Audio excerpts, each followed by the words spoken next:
ZWCAD 2026 introduces the parametric design feature that enables batch editing and reuse of legacy drawings. Let's dive into this new feature. The intelligent parametric design tool can automatically create geometric constraints based on selected objects and their geometric relationships or attributes. Users can apply geometric and dimensional constraints to define positional relationships and sizes for objects.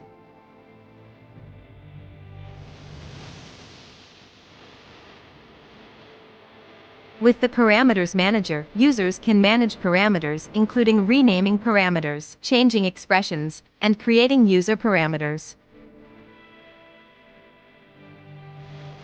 In the block editor, users can create or edit dimensional variables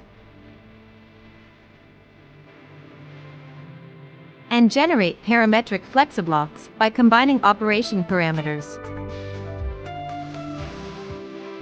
Parametric design lets you easily adjust designs by changing constraint values, eliminating repetitive manual tasks. It covers applications in machinery, architecture, chemistry, transportation, and more. Engineers can easily modify dimensional constraints to generate designs of different sizes and reuse historical drawings. This tool has been rigorously tested by over 100 engineers and validated in more than 20 industry scenarios to ensure higher efficiency and accuracy. It also features a self-developed geometric constraint solver called ZGS to ensure data security from the ground up. Parametric design enables batch modifications and drawing reuse. Download ZWCAD 2026 now and have a try.